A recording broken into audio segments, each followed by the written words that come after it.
On Earth, the countdown has begun for the 21st century's most heroic but deadliest expedition. The first manned mission to Mars.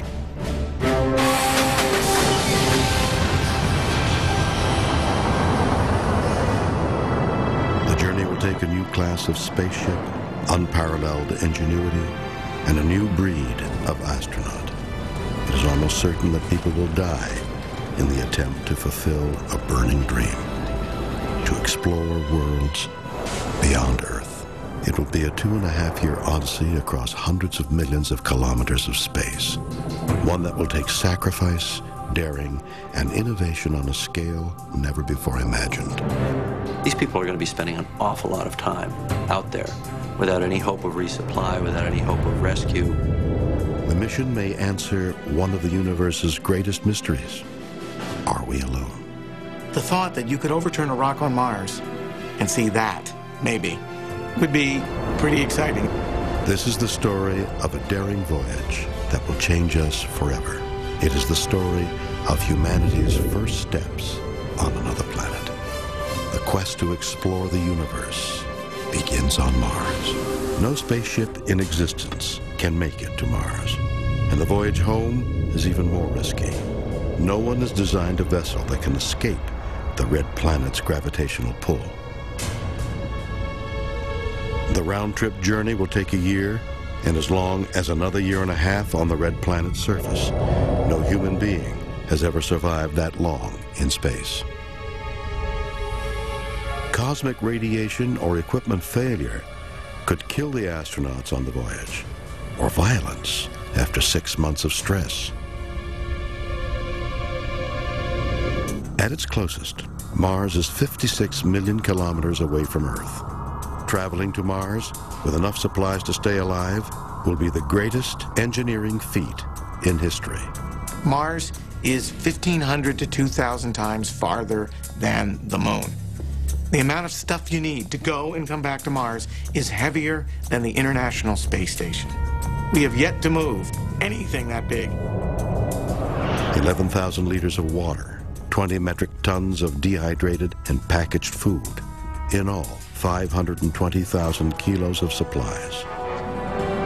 Ares 5 is NASA's version of an 18-wheeler, each designed to carry 130 metric tons from Earth into space. 1,200,000 kilos of solid fuel gets this monster rocket off the launch pad. Delaney is a professor of physics and astronomy in Canada.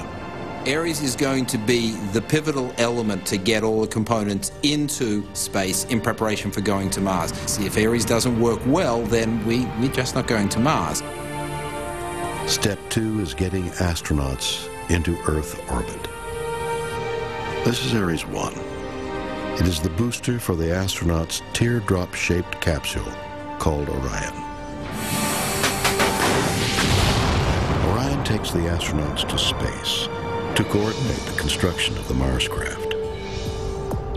The length of a football field, it will take months for robots and humans to assemble it. With a target date to be completed before 2030, this will be the largest space vessel ever constructed. Once completed, Orion will dock to this huge interplanetary mothership, transferring the astronauts for their journey to Mars. Russia has its own competing design to counter NASA's Mars plan. Energia is Russia's version of Boeing, and they're about to unveil their own new manned space vehicle. They call it Clipper. The Russians hope to launch in 2018, and this prototype looks like a baby space shuttle complete with wings. Clipper has basic flight characteristics. It's just like a glider. Because it has wings, the landing will be similar to that of an ultralight. Russia is designing a flight-worthy shuttle, and the United States is working on a teardrop-shaped capsule. Has a new space race begun? This time, the race to Mars? Landing on Mars is like throwing a dart at a moving target. Figuring out where it will hit is what engineers like Canadian Jean de La Fontaine call the uncertainty ellipse. The uncertainty ellipse is the area where we know we will land within it, but we don't know exactly where within that area. Typically on Mars right now, on current technologies, it's about 500 kilometers by 100 kilometers wide. That's like landing in an area the size of Costa Rica, but not knowing exactly where. If we want to land close to another vehicle, then we have to be a bit more precise so that we can correct and get to, let's say, a kilometer, hopefully 100 meters to the target that we want to achieve. Most space agencies will send the Mars hab and supplies ahead of the crew. This splits up the weight and gives engineers a chance to rehearse the landing. The problem now is putting the second dart in the same spot. The second you say that you're going to put stuff on Mars ahead of time, you have no choice but to land near that stuff. If you're 200 miles off course and you have no vehicle with you that can travel 200 miles over the surface of Mars, you're going to die. James Cameron is part of a team at NASA that's developing a stereo motion camera for the Mars Science Laboratory in 2009. But Cameron is playing with ideas as well as pictures. He's come up with a unique lander that may solve the problem of that troublesome uncertainty ellipse. It occurred to me, why not land in your rover? It's already a spacecraft, essentially. So Cameron combined the lander with the rover, giving the crew a way to get to the Mars hab once they reach the surface. A revolutionary idea that neither the Russians nor NASA had considered. People like Jim Cameron, who've thought about exotic, hostile environments, bring a new perspective to the idea of sending machines and people to places like Mars. The challenge of sending humans to Mars is staggering. Countless billions of dollars of hardware, millions of kilometers across deep space, lethal cosmic hazards en route, and even more on Mars. Fatalities are almost certain. Is it worth the risk? What's the return benefit?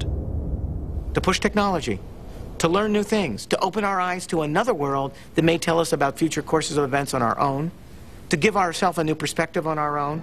If the quest to Mars discovers evidence of life different than our own, it will open up a real scientific possibility of other intelligent beings in the universe. What we hope to find on Mars is evidence of life that represents a separate origin, so that we know that in our own solar system, life started twice. And if it started twice in our own backyard, then we know that the galaxy is full of life.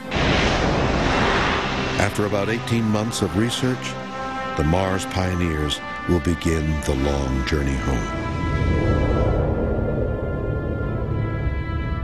The first expedition will leave behind a base camp for future explorers. They will bring more advanced spacecraft, rovers, and habitats. The 21st century Mars base will grow into a small colony, fulfilling the human quest to inhabit a once forbidden frontier. Our journey to the Red Planet will begin with baby steps. It may end with human occupation. Modern science already has the know-how to make the Red Planet blue once more. This is a serious challenge. The time may come when we need to escape from Earth. Because if we've got a comet or an asteroid heading our way right now, we're basically no better off than the dinosaurs. There's nothing we can do except look up with a stupid expression on our face and watch it all come crashing down. In 2005, the quest for Mars began with NASA's launch of the Mars Reconnaissance Orbiter. Now circling the Red Planet, the MRO seeks a site for the first manned landing craft. It is the communications link from Earth to Mars, blazing the trail for the greatest expedition in history.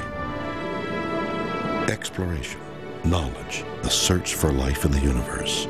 These goals unite people from around the world in the greatest quest of all time. There will be conflicts, controversies, and almost certainly casualties, but the course is set. The impossible dream is within our reach. There's no turning back. We're on our way to Mars.